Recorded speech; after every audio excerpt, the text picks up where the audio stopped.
இந்து மித்தாலஜில சக்தி வாய்ந்த 10 கடவுள்களை தான் இந்த வீடியோல பார்க்க போறோம். மனிதர்களால் கற்பனை கூட செய்து பார்க்க முடியாத அளவுக்கு இவங்கள்ட்ட மிகப்பெரிய சக்தி எல்லாம் இருந்ததாம். பொதுவாவே எல்லா கடவுளுமே ஒண்ணுதான். இவங்க பெருசு அவங்க பெருசுன்னு பிரிச்சு பார்க்க கூடாது. இருந்தாலும் இந்து புராணத்தின் படி சக்தி வாய்ந்த 10 கடவுள்களை இந்த வீடியோல நம்ம பார்க்கலாம். இந்த வீடியோ உங்களை வேற லெவல்ல இம்ப்ரெஸ் பண்ண போகுது. அதனால இந்த வீடியோவை ஃபுல்லா பாப்பீங்கன்னு நம்புறேன். சரி வாங்க நண்பர்களே, அந்த 10 கடவுள்களை இப்ப வரிசையா பார்ப்போம்.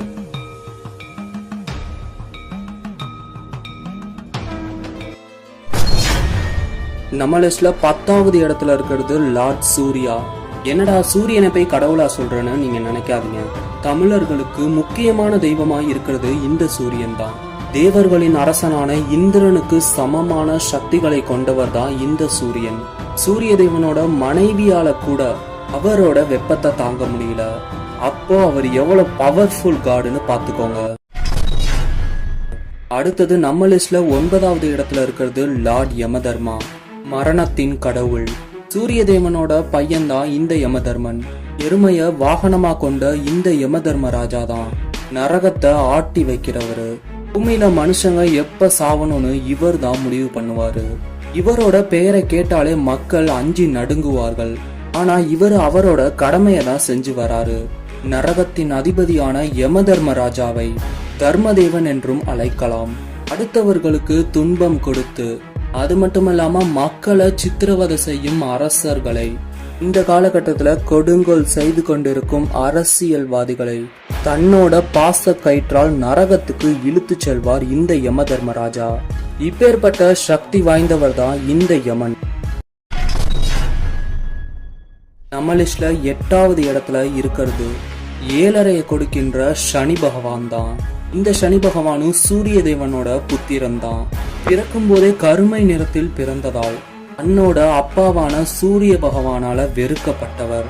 சனி பகவானோட தோற்றம் எப்படி இருக்கும்னா, இவரோட ஒரு காலு ஊனமாதான் இருக்குமா. யாரும் வாகனமா ஏத்துக்காத காக்காவை இவரு வாகனமா ஏத்துக்கிட்டாரு. அதுல இருந்தே அவரோட மனசை நம்ம புரிஞ்சுக்கணும். சனியை போல் கொடுப்பாரும் இல்லை கெடுப்பாரும் இல்லை. எல்லாருமே சனி பகவானை பத்தி தப்பா புரிஞ்சுட்டு இருக்காங்க. இவர் 7.5 கொடுக்கிறவரு அஷ்டம சனியை கொடுக்கிறவர்னு சொல்லிட்டு இருக்காங்க. ஆனா உண்மையாலுமே நீங்க செஞ்ச கர்ம வினைகளை தான் இவர் பலனா கொடுக்கிறாரு. நல்லவர்களை என்னைக்குமே சனி பகவான் தண்டிக்க மாட்டாரு. அதே மாதிரி சனி பகவானுக்கு அசுத்தமான இடங்கள் பிடிக்காது. சனிதேவர் யார கோபமா பாக்குறாரோ அந்த நபரோட வாழ்க்கை கேள்விக்குறியாகத்தான் இருக்கும். இதையே நான் சொல்றேன்னு பாத்தீங்கன்னா, ராமாயணத்துல ராவணனை சனி பகவான் நேருக்கு நேரா பாப்பாரு.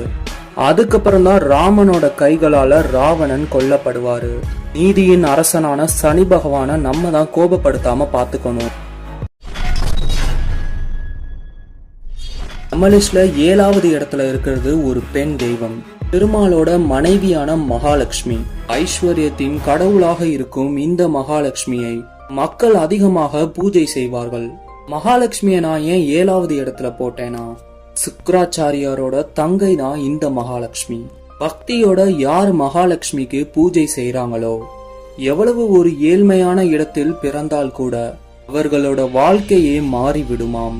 மகாலட்சுமியோட முகம் தெய்வீகமா காணப்படும். மகாலட்சுமிக்கு பிடிச்சது நெல்லிக்கனி. அது மட்டும் இல்லாம இவங்க துளசியில வாசம் செய்யறாங்க.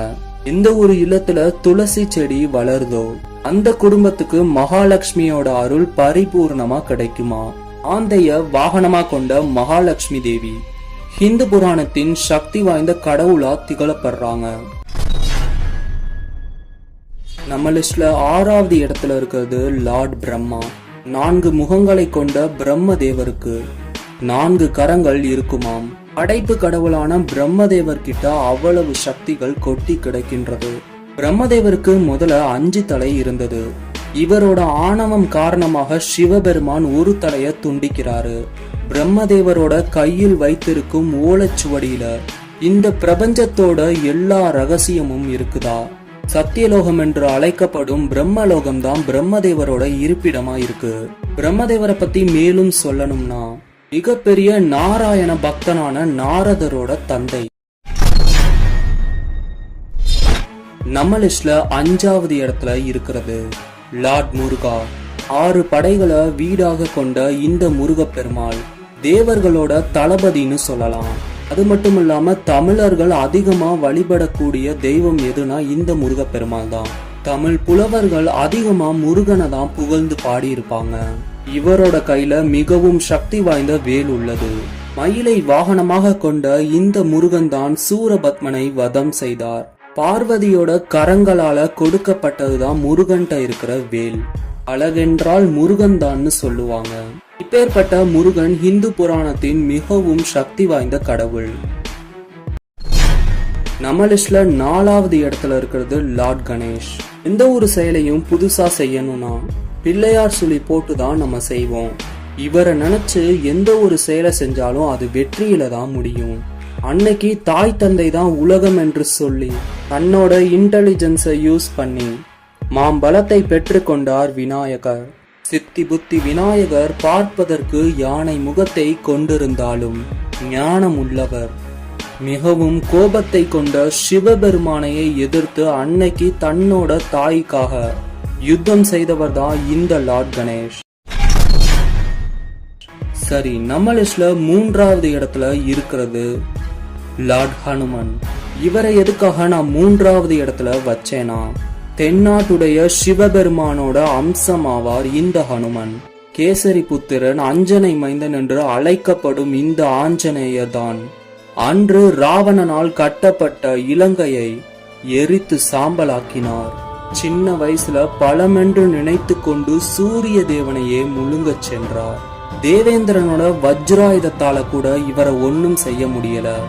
அது மட்டும் இல்லாம யாருக்கெல்லாம் 7.5 சனி வந்ததோ வரலேனா கூட நீங்க ஹனுமனை பிரார்த்தனை செஞ்சீங்கன்னா சனி பகவான் உங்களை ஒண்ணுமே செய்ய மாட்டாரா?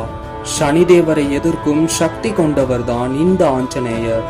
எங்கு ஆஞ்சநேயர் இருக்கின்றாரோ அங்க சனி பகவான் வரவே மாட்டாரு. நீங்க ஆஞ்சநேயர் பக்தரா இருந்தீங்கன்னா இந்த வீடியோக்கு ஒரே ஒரு லைக் பண்ணுங்க. ஆஞ்சநேயரை பத்தி மேலும் சொல்லணும்னா, வாயு புத்திரனான இந்த ஹனுமன் காற்றை விட 1000 மடங்கு வேகமாக செல்ல முடியும். இவர் சிரஞ்சீவியா இன்னமும் இந்த கலியுகத்துல வாழ்ந்து வராரு. இப்பேற்பட்ட ஹனுமன்ட்ட பயங்கரமா சக்தி கொண்ட ஒரு கதை இருக்கு. இந்த கதைய இவர் நினைச்சா மட்டும்தான் தூக்க முடியுமா? அது மட்டும் இல்லாம ஹனுமனோட குரு சூரிய தேவன். சரி, நம்ம லிஸ்ட்ல 2வது இடத்துல இருக்கிறது லார்ட் பார்வதி. கோபம் வந்தா திடீர்னு காளியாக மாறும் இந்த பார்வதி இந்து புராணத்தின் சக்தி வாய்ந்த கடவுள்கள்ல ஒருத்தர் தான். என்னதான் ஒரு பெண்ணா இருந்தாலும் கூட பல ஆற்றல்களையும் சக்திகளையும் கொண்டவர் தான் இந்த காளி தேவி. பெரும்பாலும் கலியுகத்துல நிறைய அம்மன் கோவில்கள் தான் இருக்கும். மக்களோட குறைகளை தீர்த்து வைக்கிறதால இந்த பார்வதி தேவிய பார்வதின்னு சொல்லாம பெரும்பாலும் எல்லா மக்களும் அம்மானு தான் சொல்லுவாங்க. சரி, நம்ம லிஸ்ட்ல முதல் இடத்துல இருக்கிறது லார்ட் சிவா. இருங்க உடனே என்னை திட்டாதீங்க. லார்ட் விஷ்ணுவும் தான். இவங்க 2 பேருமே ஒரே சக்திகளை கொண்டவர். திருவாசகத்தை படிச்சா சிவபெருமான உயர்ந்தவரா சொல்லி இருப்பாங்க. கருட புராணம் பாகவதத்தை படிச்சா விஷ்ணுவ உயர்ந்தவரா சொல்லி இருப்பாங்க. ஆனா இவங்க ஒரே சக்திகளை கொண்ட கடவுள். ஹரியும் சிவனும் ஒண்ணு, அறியாதவன் வாயில் மண்ணுன்னு சொல்லுவாங்க. இந்த ஹரிக்கும் ஹரனுக்கும் பிறந்தவர் தான் ஹரிஹர சுதனான ஐயப்பன். சிவபெருமான பத்தி பார்த்தோம்னா அவரோட நெற்றி கண்ணை எப்ப திறக்கிறாரோ அப்ப இந்த ஒட்டுமொத்த பிரபஞ்சமுமே அழிவை சந்திக்குமா? அதே மாதிரிதான் விஷ்ணு பகவான் எப்ப 10வது அவதாரம் எடுக்கிறாரோ நாம் வாழ்ந்து கொண்டிருக்கும் இந்த பூமி அழிந்துவிடும். சிவபெருமானோட ஆயுதமா இருக்கிறது திரிசூலம். விஷ்ணு பகவானோட ஆயுதமா இருக்கிறது சுதர்சன சக்கரம். சிவனோட வாகனம் நந்தி, விஷ்ணுவோட வாகனம் கருட தேவன். பாம்புகள்னு பார்த்தோம்னா சிவனுக்கு வாசுகி, ஆதிநாராயணனுக்கு அனந்தன். இவ்வாறாக இவங்க 2 பேருக்கும் சமமான சக்திகள் உள்ளதா புராணங்கள்ல சொல்லப்பட்டிருக்கு. நன்றாக புரிந்து கொள்ளுங்கள். தேவர்கள் வேறு, கடவுள் வேறு. தேவர்கள் என்று அழைக்கப்படுபவர்கள் சூரிய தேவர், இந்திர தேவன், சந்திர தேவன். ஆனால் கடவுள் என்று அழைக்கப்படுபவர்கள் ஸ்ரீமன் நாராயணன் மற்றும் மகாதேவர். இவர்களுக்கு என்றும் மரணம் நெருங்கவே நெருங்காது. தேவர்கள் அழிந்தால் கூட சிவனுக்கும் விஷ்ணுவுக்கும் அழிவு என்றுமே கிடையாது. இவர்கள் பிறப்பும் மற்றவர்கள் இறப்பும் மற்றவர்கள். இவங்க 2 பேருக்கும் தாய் தந்தை என்று கிடையாது. சரி, இந்த வீடியோ உங்களுக்கு பிடிச்சிருக்கும்னு நம்புறேன். ஹிந்து புராணத்துல சக்தி வாய்ந்த கடவுள்களை நம்ம பார்த்திருக்கோம். இதுல உங்களுக்கு யாரு ஃபேவரட்னு கமெண்ட் பண்ணுங்க. இது போன்ற ஒரு சுவாரஸ்யமான பதிவிற்காக காத்திருங்கள். மீண்டும் சந்திப்போம் அடுத்த பதிவில்.